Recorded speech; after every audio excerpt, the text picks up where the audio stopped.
Good afternoon, good evening, good morning, everybody. This is Mr. Shakespeare here again with you on the 7th of September 2022.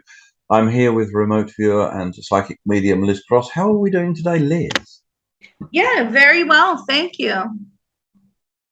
Okay. So,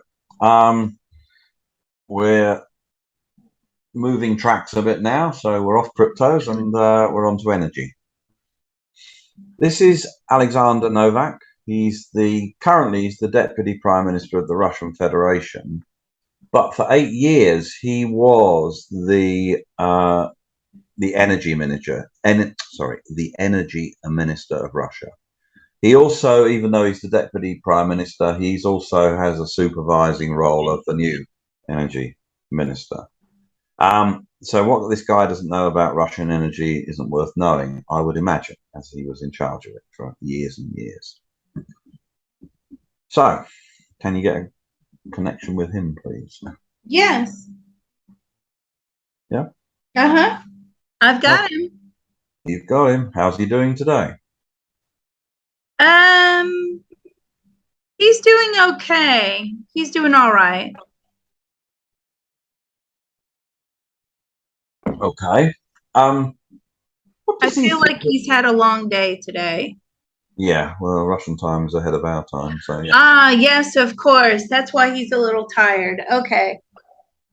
Yeah, I think they're about 4 hours ahead, aren't they, Moscow or something? Of my time, I don't know about yours, but anyway.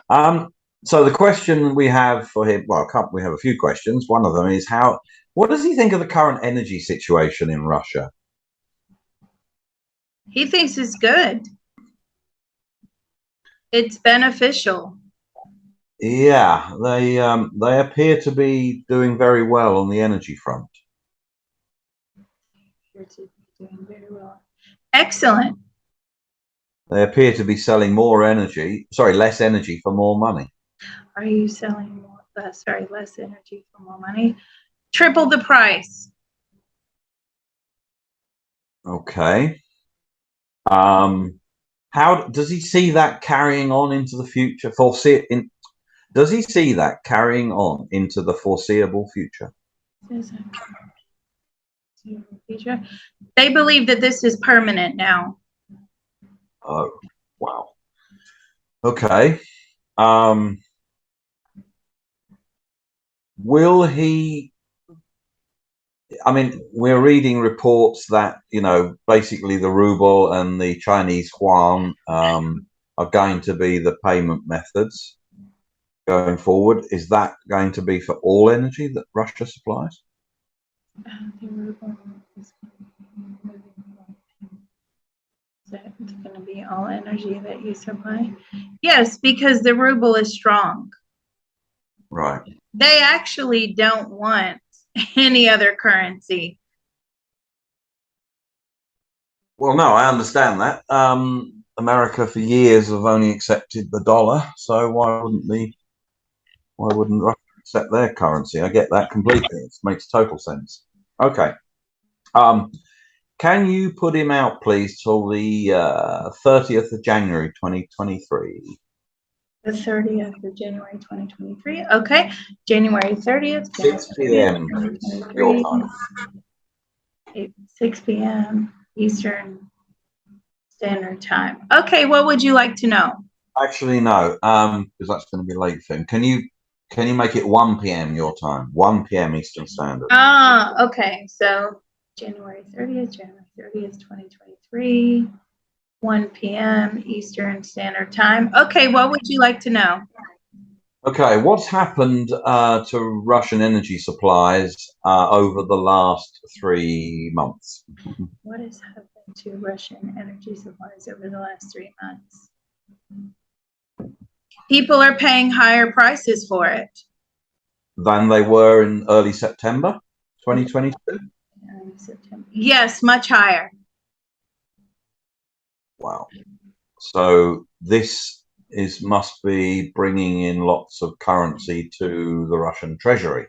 This must be bringing in lots of currency to the Russian treasury. More than you can imagine. That's his answer.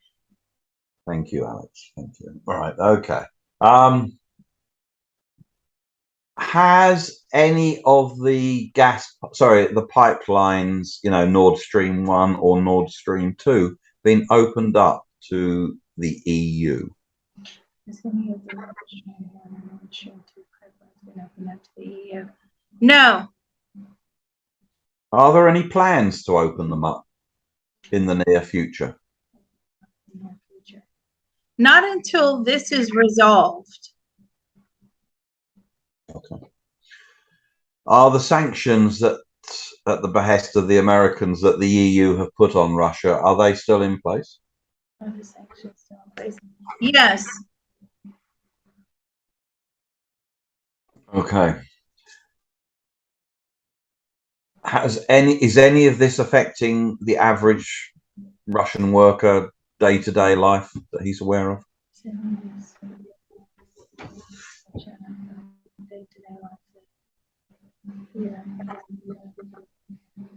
No. No. Not at all. No. Okay. How is Gazprom doing? Gazprom? Gazprom, yeah. P-R-O-M? Gasprom, yeah. Gazprom. How is Gazprom doing? Very well. Okay. Right. Can you put him out, please, till the 30th of March, 2023? Okay, March 30th. 1 p.m. Eastern. Okay, March 30th, 2022, 1 p.m. Oh, yes, 2023. Sorry. March 30th, 2023, 1 p.m. Eastern Standard Time. Okay. What would you like to know? What has been the energy situation, the Russian energy situation, these past two months? What has been the Russian energy situation the past 2 months? It's great. Are they pumping more or less oil? Are you pumping more or less oil? Much less. Much less. Yeah. But has the price gone up? Has the price of oil gone up? No, it's about the same as it was in January. Okay. What about gas? No, liquid gas, LNG gas. What am I asking? Are they pumping more or less, than January? They're pumping more. So more gas, less oil. Yes. And how's the gas price doing compared to January? It's roughly the same. So has the prices of Russian energy stabilized? Yes, for now, yes. Okay. And what does he see? How does he see Russian energy going forward in the next month or two?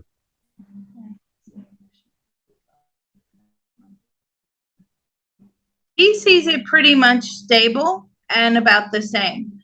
Obviously, there will be less usage of the gas. Yeah. But he sees it, this is here to stay. They're not going to lower these prices. No. As far as they're concerned at this point in time. They're making money hand over fist. Why on earth are they going to sell more for less? Yeah, that's not a business way of doing it, is it? Okay. Is he aware of which country are the biggest, have been over the last 6 months, have been the biggest buyers of Russian oil and separately Russian gas? Run that by me again. I'm sorry. Okay. Is he aware, or does he have information of which countries have been the biggest buyers of A, Russian oil, and B, Russian gas over the last 6 months? Which have been the biggest buyers of Russian oil and gas over the last 6 months? I feel like it's the Middle East. Really? Not China? Is it China? No. Germany? Germany? Germany is a big player. Is it Germany top buyer? No. Turkey? Turkey? That's another big one. Are you the top? Is Turkey the top buyer? No. Okay.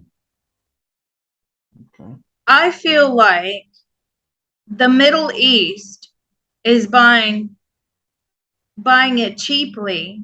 Okay. Now this is just a theory from what I'm pulling out of spirit here. But then they're buying it for cheap. So they have a different price than what the Western Europe does. Yeah. And then they're going to turn around and sell it for more. So they're going to profit off of it as well. Right. Does that make sense? Oh, yeah. Well, we know for a fact that India and places like that, I mean, even China are doing that now. They're buying it and then reselling it to Europe. So. Oh, really? Yeah. Okay. How's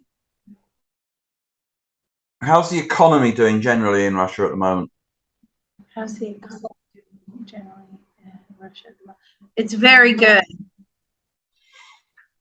Is living standards for the average Russian, is it higher or lower than it was in September 2022, does he think? Are the living standards for the average Russian higher or lower than September 2022? Slightly higher. Okay. Did Russia have, or is Russia in the midst, or have they had a very cold winter, or has it been roughly the same? What's normal? Is it normal winter? No. Have you had a very cold winter? Is it colder than usual? It's been a very cold winter in Russia and Ukraine. Right. It's made it very difficult. Does he know whether that cold spell has extended to, Northern Europe, America, or any? Is he aware of any of that?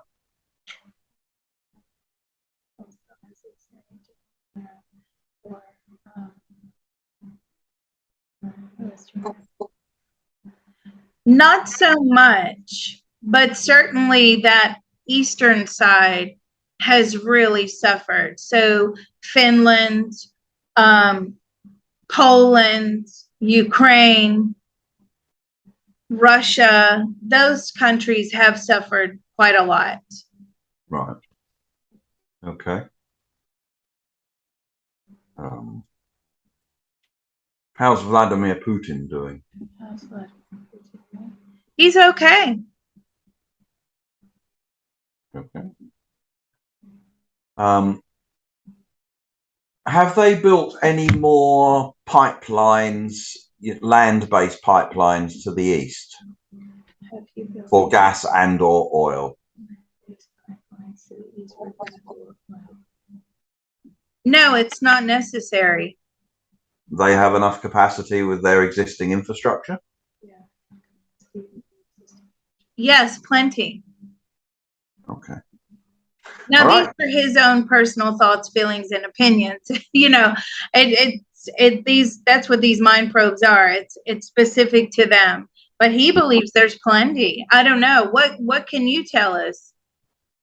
Well, not a lot. I was wondering whether they were, obviously I think Russia had been planning for this situation for a while. I think they knew that the sanctions were coming. And I think they've been preparing for them, and I think they've pivoted and turned east. So I think, I don't think they care much about Europe and the West anymore. Can I ask him, does he care about the West anymore?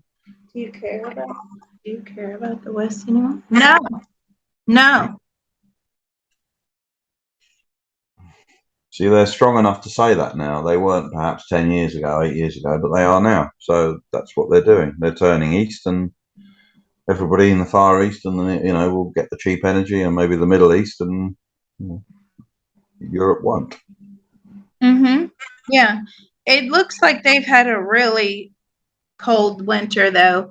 I feel like a lot of people have frozen to death, especially in the Ukraine, where their supplies have been cut off. I feel like the big thing for the winter time this year is where they are going to make sure they hit these power stations. You know, they're going to cut the Ukrainians off for the winter of electricity, of gas, of heat, of what, you know, they're going to do all that. And they're going to have a very, very rough winter. They are. So obviously you have to ask the question, not of this guy, because I know what he would say, but you have to ask the question, then why is Ukraine carrying on? Why don't they? And of course, we know they're not allowed to. So, why is Ukraine carrying on? They're fighting for their freedom. That's his answer. Okay. Right. You know, that that is the answer, right? Whether they're being backed globally, whether, you know, the money flowing in and the weapons are flowing in, the ultimate slogan is they're fighting for their freedom. So I can understand that, right? Because how he puts it is they don't want Russia to take over. And that is really the baseline.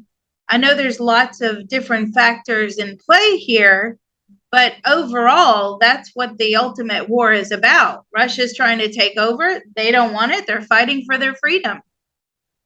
Well, okay. There are a lot of people in the Donbass and Lugansk regions and Crimea who voted to join Russia, who would disagree with that because they actually want to be part of Russia. They don't want to be part of Ukraine. They're Russian ethnic speakers. They're not Ukrainians. Bear in mind that prior to the Soviet Union, Ukraine didn't exist as a separate state. Right. So, you know, it was given a separate thing by, I think it was Khrushchev, wasn't it? I think somebody might correct me on that. But you know, so there's a lot of people in Ukraine. I mean, there's a fact that there's so many refugees that have left Ukraine. I know a few have gone back, but there's so many millions of refugees that have left Ukraine. And where have most of them gone to by percentage? Most of them have gone to Russia. So, you know, you have to, I don't know if they're still doing it then when we're talking, but at the moment, that's where most Ukrainian refugees by percentage majority have wanted to go to Russia.